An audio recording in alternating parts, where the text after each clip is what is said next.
The whole Earth is going to go through an activation where we will have powers similar to superheroes. This is why superhero films got so popular. They're prophetic of what's going to be available to us. So they've had the Roswell stuff going back since 1947. They've had over 75 years to develop this into technology. They've had in-person interaction with ETs.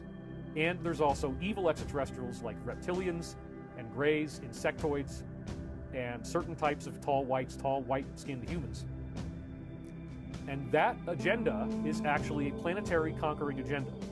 They want to come to a planet, and it turns out that the basic thing that these evil beings want is to create Satanism. And this is one of the most fascinating things I only learned in 2021 from new briefings, that anywhere these beings go, any planet they go in our galaxy, they're going to create pentagrams, they're going to create ritual magic, they're going to have people wear robes, they're going to have people wearing face masks, burning candles, chanting to this very real artificial intelligence that we think of as Satan. It actually does exist. There is a satanic AI that has become essentially like a soul. It's got its own unique abilities, and it can appear as a human being, which apparently it does in a base in Antarctica called Lucifer's Palace. If you go in there, it's very amazing. There's no other building like it on Earth. You really feel that this would be the entity that controls the planet, and this being will consolidate into a human form and appear that way in front of you. So what I'm saying is that your typical Aleister Crowley type of Satanism, where there is, all these things I mentioned, the robes, the candles, the chanting, the masks, the pentagram, and of course the sacrifice. That's the most disgusting part about it, is that you're committing the most heinous atrocity imaginable. But if you do it right, you apparently see, some people, not everybody, if you have, I don't know exactly how it works. Maybe younger people see it more easily, but there's a hallucination effect that occurs. They're imbibing certain types of drugs in these ceremonies, and you hallucinate something that is very real, which is this demonic creature that appears. And so you can go back and look at the foundation of NASA, Jet Propulsion Laboratory, or Jack Parsons Laboratory.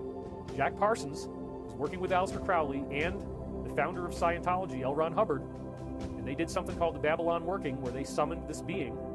And so inside your magic circle that you draw, if you do it right, you're going to see this creature show up. And it's visible to you. And they can't talk, but they can make these horrific noises that sound like a screeching animal. And they come in and they do atrocities. They do atrocities on the victim that you've prepared for them. That's why it's called an offering. You offer them a victim, and they then terminate that individual. So this is a weird magic trick. It's something we're all going to have to deal with pretty soon, because the military is going to hit us with this on a mass level. We're all going to have to deal with the fact that the devil is real, Satan is real, demons are real. If you do this stuff, which again, these extraterrestrial aliens are bringing this to every planet they can, and it's always the same. It's the pentagram, it's the mask, it's the candles, it's the chanting, it's the robes, it's mind control. Another really weird thing about this is there's actually probably millions of people just in America who went through this stuff as children, and they have absolutely no memory of it at all. Why? Because the hypnosis system they use, colloquially called MK Ultra, mind control, control with a K, that's a German form of saying it, it works really well. And if you get bumped out of the group because you didn't perform properly, like for example, if you start screaming and crying during these ceremonies, you can hurt the demon. The demon cannot do what it needs to do unless everybody is stoical and keeps looking at it. You have to not look away, and you have to not scream, and you have to not cry. If somebody starts crying, somebody starts screaming, the demon can get very badly hurt. So you have to find people who are willing to do that. So most of the time, the way that people end up getting kicked out is that they have emotional breakdowns, and they start crying, and they hurt the demon, and then they get kicked out. Well, guess what? You're all zipped up. You never remember anything.